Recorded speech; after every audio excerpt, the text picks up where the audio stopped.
আমন্ত্রণ জানাচ্ছি ABC news world আন্তর্জাতিক সংবাদে। শুরুতেই জানাবো শিরোনাম, পরে বিস্তারিত।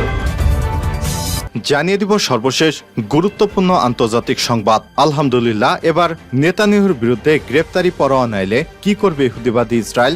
গাজায় গণহত্যা এবং আন্তর্জাতিক আইন লঙ্ঘনের অভিযোগে ইসরায়েলের প্রধানমন্ত্রী বেঞ্জামিন নেতানিয়াহু এবং বেশ কয়েকজন ইহুদিবাদী ইসরায়েল রাজনৈতিক সামরিক নেতার বিরুদ্ধে গ্রেপ্তারি পরোয়ানা জারির পথে রয়েছে জাতিসংঘের আন্তর্জাতিক অপরাধ আদালত আইসিসি। ইতিমধ্যে বেঞ্জামিন নেতানিয়াহুর বিরুদ্ধে গ্রেপ্তারি পরোয়ানা জারির আবেদন করেছে আইসিসির প্রধান কৌশলী করিম খান।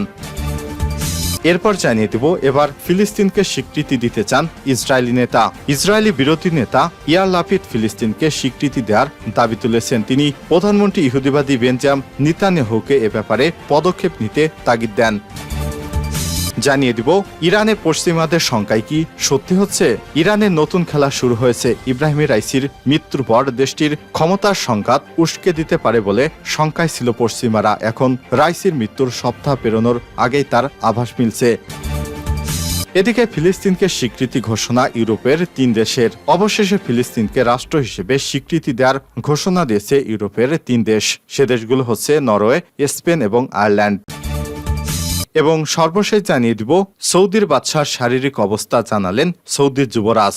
সম্প্রতি অসুস্থ হয়ে হাসপাতালে ভর্তি হয়েছিলেন সৌদি বাদশাহ সালমান বিন আব্দুল আজিজ। হঠাৎ তার হাসপাতালে জানিয়ে নানা শঙ্কা দেখা দেয়। ফলে বাদশার শারীরিক অবস্থা সম্পর্কে জানিয়েছে যুবরাজ মোহাম্মদ বিন সালমান। মঙ্গলবার এই খবর জানিয়েছেন তিনি বলেন, বাদশাহ এখন সুস্থ রয়েছেন। প্রিয় দর্শক, এতক্ষণ শুনছিলেন সংবাদ শিরোনাম, এবারে বিস্তারিত। তবে তার আগে অনুরোধ থাকবে, আপনি কোন স্থান থেকে আমাদের সংবাদটি দেখছেন কমেন্ট করে জানিয়ে দিন এই সংবাদ সম্পর্কে আপনার মূল্যবান মতামত। প্রিয় দর্শক, আপনি যদি আমাদের চ্যানেলে নতুন হয়ে থাকেন, ভিডিওটি দেখতে দেখতে চ্যানেলটি সাবস্ক্রাইব করে রাখুন, যাতে করে আমাদের লেটেস্ট আপডেট সংবাদগুলো সবার আগে আপনার কাছে পৌঁছে যায়। এবারে বিস্তারিত। নেতানিয়াহুর বিরুদ্ধে গ্রেপ্তারি পরোয়ানা এলে কি ঘটবে? গাজায় গণহত্যা এবং আন্তর্জাতিক আইন লঙ্ঘনের অভিযোগে ইসরায়েলের প্রধানমন্ত্রী বেঞ্জামিন নেতানিয়াহু এবং বেশ কয়েকজন ইসরায়েলি রাজনৈতিক ও সামরিক নেতার বিরুদ্ধে গ্রেপ্তারি পরোয়ানা জারির পথে রয়েছে জাতিসংঘের আন্তর্জাতিক অপরাধ আদালত আইসিসি। ইতিমধ্যে নেতানিয়াহুর বিরুদ্ধে গ্রেপ্তারি পরোয়ানা জারির আবেদনও করেছেন আইসিসির প্রধান কৌশলী করিম খান। গেল সোমবার আন্তর্জাতিক অপরাধ আদালতে এই আবেদন করা হয়। আইসিসির ওয়েবসাইটও প্রকাশ করা হয়েছে আবেদনের ঘোষণাপত্র। তালিকায় রয়েছে ইসরায়েলের প্রধানমন্ত্রী বেঞ্জামিন নেতানিয়াহু ও প্রতিরক্ষা মন্ত্রী ইয়োব গ্যালান্ট। এছাড়াও রয়েছে হামাসের কয়েকজন নেতাও। নিজেদের বিরুদ্ধে এই পরোয়ানা ঠেকাতে জরুরি বৈঠক করেছেন নেতানিয়াহু। কিভাবে এই গ্রেপ্তারি পরোয়ানা এড়ানো যায় তা খুঁজে বের করতে গেল মঙ্গলবার ইসরায়েলি প্রধানমন্ত্রী কার্যালয় দেশটি 3 জন মন্ত্রী ও বেশ কয়েকজন সরকারি আইনজীবী একটি জরুরি বৈঠক করেছেন।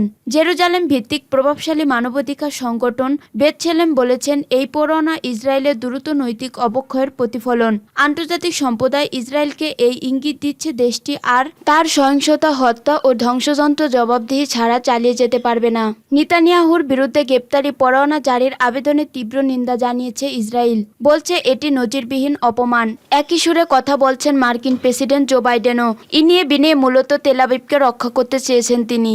এখন ইসরায়েলি নেতাদের বিরুদ্ধে গ্রেপ্তারি পরোয়ানা জারির বিষয়ে বিবেচনা করবেন আইসিসির বিচারপতিদের একটি প্যানেল। পরোয়ানা জারি হলে আদালতের রোম সংবিধিতে স্বাক্ষরিত দেশগুলো সুযোগ থাকলে সংশ্লিষ্ট ব্যক্তিদের আটক করতে বাধ্য থাকবে। রোম সংবিধিতে স্বাক্ষরকারী 124টি দেশের মধ্যে নেই রাশিয়া, চীন ও যুক্তরাষ্ট্র। এতে সই করেননি ইসরায়েলও।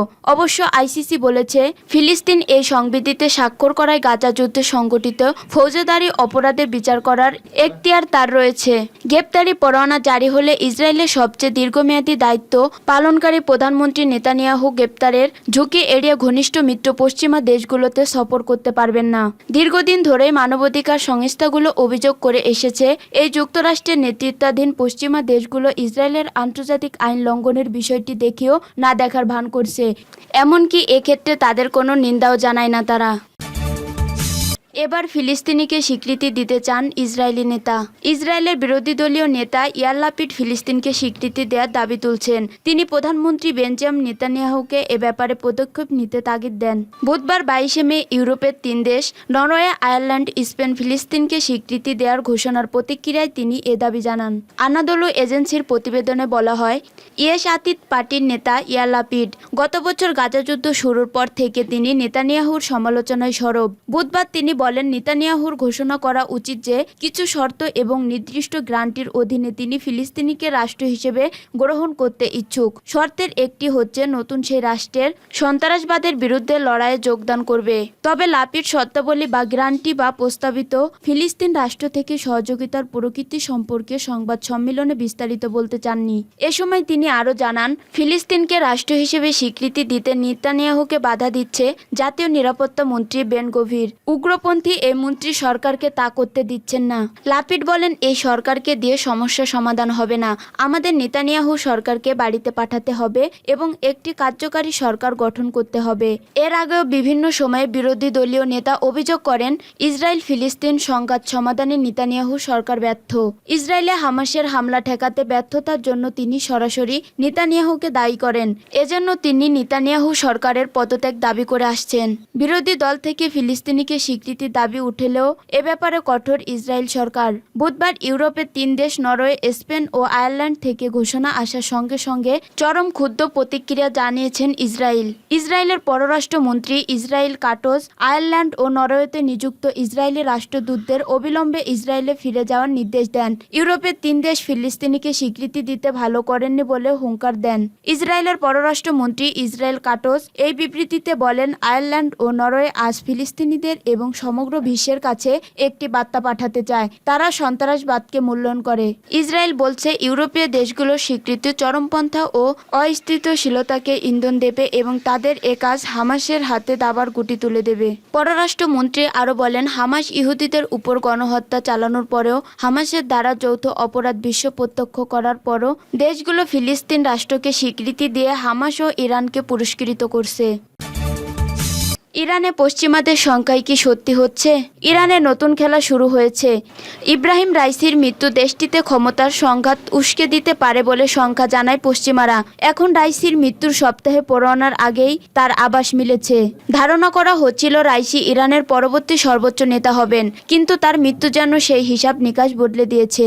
ইরানের ভিতর ক্ষমতার লড়াই মধ্যপ্রাচ্যকে কতটা বিপজ্জনক করে তুলবে তা নিয়ে জল্পনা কল্পনা শুরু হয়ে গেছে। ইসলামী বিপ্লবের পর ইরানের নেতারা পরিবারতন্ত্র নির্মূলের প্রতিশ্রুতি দিয়েছিলেন, কিন্তু রাইসির মৃত্যু সেই নীতি থেকে সরে আসার পথ খুলে দিয়েছে। আয়াতুল্লাহ খামেনির ছত্রছায়ায় বেড়ে ওঠা রাইসি ছিলেন তার প্রিয় শিষ্য। তাই রাইসি যে ইরানের পরবর্তী সর্বোচ্চ ধর্মীয় নেতা হচ্ছেন তা দেশটির ভিতর ও বাইরে সবার কাছেই অমনীয় ছিল। কিন্তু কট্টরপন্থী রাইসির আংশিক মৃত্যু সেই সমীকরণ বদলে দিয়েছে। ফিলিস্তিনিকে স্বীকৃতির ঘোষণা ইউরোপের 3 দেশের। ফিলিস্তিনকে রাষ্ট্র হিসেবে স্বীকৃতি দেওয়ার ঘোষণা দিয়েছে ইউরোপের 3 দেশ নরওয়ে, স্পেন ও আয়ারল্যান্ড। আজ বৃহস্পতিবার 23শে মে একযোগে এই ঘোষণা দেন দেশ 3টির প্রধানমন্ত্রীরা।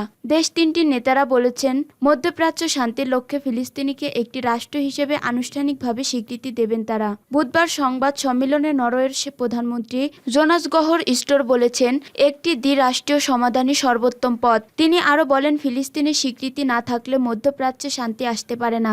নরওয়ে আগামী 28 মে ফিলিস্তিনকে রাষ্ট্র হিসেবে স্বীকৃতি দেবে বলে ঘোষণা দেন প্রধানমন্ত্রী জোনাস গহর স্টোর। নরওয়ের ঘোষণার পরপরই আয়ারল্যান্ডের প্রধানমন্ত্রী সাইমন হ্যারিসও এক সংবাদ সম্মেলনে ফিলিস্তিন স্বীকৃতি দেওয়ার ঘোষণা দেন। তিনি বলেন, আয়ারল্যান্ড ও ফিলিস্তিন রাষ্ট্রকে স্বীকৃতি দেবে।